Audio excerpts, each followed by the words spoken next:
लग्न ठरलं? Thanks to Marathi matrimony. लग्न म्हणजे मराठी मॅट्रिमनी. विश्वासाची 26 वर्ष. लाखो सुखी दाम्पत्य. डाउनलोड करा मराठी मॅट्रिमनी. जालन्याच्या ग्रामीण भागातील शेतकरी शहरातील पेट्रोल पंपावर दाखल. ग्रामीण भागातील पेट्रोल पंपावरती डिझेल मिळत नाहीये, त्यामुळे शेतकरी शहरात पोहोचले. डिझेल मिळत नाहीये, त्यामुळे मशागतीची कामं खोळंबली. शेतकऱ्यांची ही प्रतिक्रिया समोर.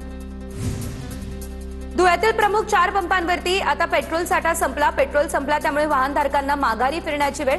उद्यापर्यंत पेट्रोल उपलब्ध होण्याची देखील शक्यता. मुख्यमंत्र्यांच्या आदेशानंतर सोलापूरच्या जिल्हाधिकाऱ्यांकडून पेट्रोल पंपावर धाड. पंढरपूरच्या शहा पेट्रोल पंपावरती जिल्हाधिकारी एस कार्तिकेयन यांची अचानक धाड. जिल्हाधिकाऱ्यांनी पेट्रोल पंपाच्या खरेदी विक्रीचे दप्तर तपासले. बुलडाणा जिल्ह्यातील इंधन टंचाईची परिस्थिती आता नियंत्रणात. जिल्हाधिकारी डॉक्टर प्रवीण कुमार देवरे यांची माहिती. शेतकऱ्यांना नियमित इंधन पुरवठा केला जाईल. काळा बाजार करणाऱ्यांवर कारवाई करू, देवरेंचा हा इशारा. हिंगोलीमध्ये डिझेलचा तुटवडा. जनरेटरला डिझेल नाही, त्यामुळे डायलिसिस विभाग बंद. ठाकरेंच्या शिवसेनेच्या तालुका प्रमुखांनी डिझेल उपलब्ध करून देत डायलिसिस विभाग सुरू केला. आमदार रोहित पवारांचा नाशिकमध्ये रिक्षाने प्रवास. रामकुंड ते काळाराम मंदिरापर्यंत आमदार रोहित पवार, खासदार भास्कर भगरे आणि सुनील भुसारा यांचा रिक्षाने प्रवास. तर रामकालपथ प्रकल्पाचं काम सुरू, त्यामुळे रिक्षानं प्रवास. नागपूरमध्ये गॅस दरवाढी विरोधात युवक काँग्रेसचं आंदोलन. हातात बॅनर घेऊन आंदोलकांकडून जोरदार घोषणाबाजी. नागपूरमधील पूनम चेंबर परिसरात असलेल्या पेट्रोल पंपासमोर आंदोलन. इंधनाची दरबार आणि कागदाच्या कच्च्या मालाच्या किमती वाढल्या, त्यामुळे शालेय साहित्य महागलं. शाळा सुरू होण्यापूर्वीच झालेल्या दरवाढीमुळे सामान्य नागरिकांचं बजेट कोलमडलं. शालेय साहित्य 20 ते 25% महागलं. सोलापूरमध्ये कांदा उत्पादक शेतकरी आक्रमक. सोलापूरमध्ये कुठेही नाफेड कांदा खरेदी केंद्र नाही. नाफेड मार्फत कांदा खरेदी न केल्यास मार्केट यार्डाला कुलूप लावणार, शेतकऱ्यांचा हा इशारा. सोलापूरच्या माढ्यातील आलेगाव ते भांडगाव बंधारा मंजूर करण्याच्या मागणीसाठी शेतकऱ्यांचं आंदोलन. भीमा नदीपात्रात शेतकऱ्यांचं जलसमाधी आंदोलन. मागील अनेक वर्षांपासून मागणीची दखल न घेतल्यानं हे आंदोलन करण्यात आलं.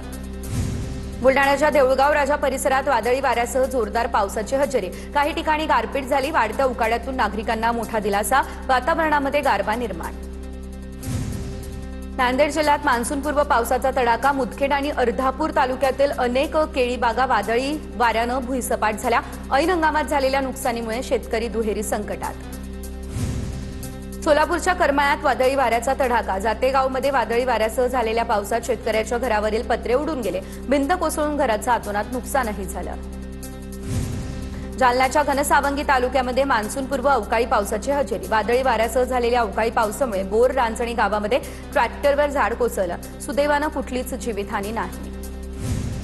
बीडच्या केजमधील बेलगाव परिसरामध्ये जोरदार पाऊस. वादळी वाऱ्यामुळे झाडं उन्मळून पडले. अनेक घरांची पडझड.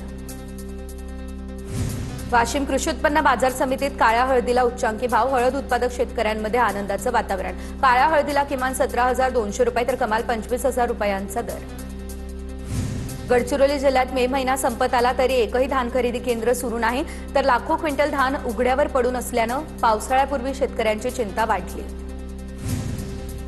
धाराशिव जिल्ह्यामध्ये फक्त 12% खरीप पीक कर्ज वाटप. 1,18,000 शेतकऱ्यांपैकी 23,000 शेतकऱ्यांना मिळाले पीक कर्ज. पुण्याच्या मावळ तालुक्यामध्ये खरीप हंगामातील भात लागवडीला सुरुवात. शिळिंब गावानं पहिल्या भात लागवडीचा मानही मिळवला. SRT पद्धतीनं इंद्रायणी भाताची लागवड करत उत्पादन दुप्पट वाढवण्याचा शेतकऱ्यांचा दावा. खरीप हंगामाच्या पार्श्वभूमीवर गोंदिया जिल्ह्यामध्ये 31,000 मेट्रिक टन खतांचा साठा उपलब्ध. यंदा जिल्ह्यासाठी 76,000 मेट्रिक टन खत मंजूर. शेतकऱ्यांनी गरजेनुसार खरेदी करण्याचं कृषी विभागाचं आवाहन. नंदुरबार जिल्हा प्रशासनाकडून पशुपालकांना मोफत चारा बियाणे दिले जाणार. अल निनोच्या संकटामुळे संभाव्य चारा टंचाईवर मात करण्यासाठी प्रशासनाचा निर्णय. तर 100% अनुदानावर मोफत चारा बियाणे दिले जातील. गोंदिया जिल्ह्यामध्ये पाणी टंचाई, त्यामुळे गोरेगाव ग्रामीण रुग्णालयात मोठ्या प्रमाणात पाण्याचा अपव्यय. पाईप फुटली, त्यानंतर दिवसभर पाणी वाहत असून प्रशासनाचं मात्र दुर्लक्ष, अशी टीका. गोंदिया शहरातल्या अनेक भागात गेल्या 15 दिवसांपासून गढूळ पाणी पुरवठा. दूषित पाण्यामुळे नागरिकांच्या आरोग्याचा प्रश्न निर्माण. तर महाराष्ट्र जीवन प्राधिकरणाकडून नागरिकांविरोधात संताप. चंद्रपूर जिल्ह्यातील ब्रह्मपुरी शहरात सलग 5व्या दिवशी 47 अंशांपेक्षा अधिक तापमानाची नोंद. ब्रह्मपुरीचं तापमान 47.6 अंशांवर. विदर्भात उष्ण लाटेचा तडाखा. गोंदिया जिल्ह्याचं तापमान 46.1 अंश सेल्सिअसवर यावर्षीच्या मोसमातील सर्वाधिक तापमानाची नोंद. गोंदियाकरांना उन्हाच्या तीव्र झळा. शक्तीपीठ महामार्गाविरोधात सांगलीच्या वाळव्यातील 11 गावांमधून 989 शेतकऱ्यांकडून हरकती दाखल. शक्तीपीठामुळे शेतकऱ्यांच्या सुपीक जमिनी उद्ध्वस्त होण्यासोबतच महापुराचाही धोका निर्माण होऊ शकतो, असं शेतकऱ्यांचं मत. वाशिममध्ये 7 जूनला सावता परिषदेचं आयोजन. जनगणनेमधील ओबीसी समाजाचा समावेश व्हावा यासाठी सावता परिषदेचं आयोजन. परिषदेच्या तयारीसाठी वाशिम, अकोला आणि बुलढाणा या ठिकाणच्या पदाधिकाऱ्यांची बैठक पार पडली. नंदुरबारच्या तळोदा पालिकेच्या सर्वसाधारण सभेत आजी माजी नगराध्यक्षांमध्ये वाद. खासगी कामासाठी सफाई कर्मचारी देण्यास नकार दिला, त्यामुळे सत्ताधारी आणि विरोधक आमने सामने. अंबरनाथमध्ये अधिकाऱ्यांच्या खुर्चीला हार घालून भाजप नगरसेवकांचा संताप. मुख्याधिकारी शहर अभियंता गैरहजर असल्यानं नगरसेवकांचा संताप. अंबरनाथ शहराला पूर्णवेळ अधिकारी देण्याची नगरसेवकांची मागणी. नेट पेपरफुटी प्रकरणात मोटेगावकरला 1 दिवसाची सीबीआय कोठडी सुनावली. उद्या पुन्हा मोटेगावकरला कोर्टात हजर केलं जाईल. आम्हाला लिंक्स आणखी तपासायच्या आहेत, सीबीआयच्या वकिलांचा हा युक्तिवाद. धाराशिवमध्ये जनगणनेच्या कामासाठी प्रगणक म्हणून नियुक्ती केली, त्यानंतर शिक्षक गैरहजर. जनगणना अधिकारी प्रवीण जाधव यांच्या तक्रारीवरून भूममध्ये एका शिक्षकाच्या विरोधात कामात कसूर केल्याप्रकरणी गुन्हा देखील करण्यात आला दाखल. यावर्षीच्या पर्यटन हंगामात तब्बल 5,35,000 पर्यटकांकडून किल्ले सिंधुदुर्गला भेट. छत्रपती शिवरायांच्या जलदुर्गाचं दर्शन घेण्यासाठी पर्यटकांचा उत्साह वाढला. गेल्या वर्षीच्या तुलनेत यंदा 35,000 पर्यटकांची वाढ. साताऱ्याच्या कराडमधील प्रीती संगमावर महिला भाविकांसाठी चेंजिंग रूमच्या इमारतीचं भूमिपूजन. कराड नगर परिषदेकडून आता विशेष निधी मंजूर करण्यात आला. नंदुरबार बसस्थानकात पिण्याचं पाणी, पंखे आणि स्वच्छतेच्या समस्यांमुळे प्रवासी त्रस्त. भाडेवाढीनंतरही मूलभूत सुविधाच मिळत नाहीये, प्रवाशांनी व्यक्त केली नाराजी. अकोला ते पळसोबडे या मार्गावरील रस्ते खोदकामादरम्यान इलेक्ट्रिक पोल तुटला. त्यामुळे 7 ते 8 गावांचा वीज पुरवठा खंडित. ऐन उन्हाळ्यामध्ये वीज नाही, त्यामुळे नागरिकांचे मोठे हाल. जळगावच्या मालुसरे या नगरमध्ये भावाच्या हत्येचा बदला घेण्यासाठी संशयिताच्या घरातलं साहित्य जाळलं. या प्रकरणी शनीपेठ पोलीस ठाण्यामध्ये गुन्हा दाखल. पोलिसांकडून 2 आरोपींना अटक करत परिसरातून धिंड.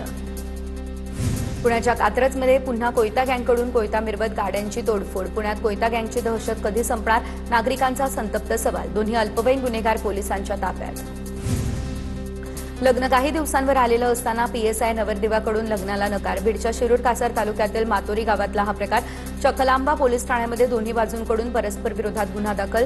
नवरदेव पवन निंबाळकरकडून सोनं, कपड्यांसह 14 लाखांची फसवणूक झाल्याचा आरोप. यवतमाळ या ठिकाणच्या वणी शहरामध्ये चोरट्यांनी हातचालाकी करत दुचाकीला लटकवलेल्या पिशवीतील 50,000 रुपये पळवले. संपूर्ण प्रकार सीसीटीव्हीत कैद. पोलिसांकडून आरोपींचा शोध सुरू. नंदुरबार या ठिकाणच्या नवापूर शहरात चोरट्यांचा धुमाकूळ. शीतल सोसायटीमध्ये 2 घरफोड्या. चोरट्यांनी मोटरसायकल उचलून नेल्याचा प्रकार सीसीटीव्हीत कैद. वाढत्या चोरीच्या घटनांमुळे नागरिकांमध्ये भीती. बीड शहरातील कामगार हत्या प्रकरणातील मुख्य आरोपी लाला शेखला स्थानिक गुन्हे शाखेकडून अटक. उमेश दळवी यांच्या हत्येनंतर शहरात तणावाचं वातावरण निर्माण झालेलं. लग्न ठरलं थँक्स टू मराठी मॅट्रिमनी. लग्न म्हणजे मराठी मॅट्रिमनी. विश्वासाची 26 वर्ष. लाखो सुखी दाम्पत्य. डाउनलोड करा मराठी मॅट्रिमनी.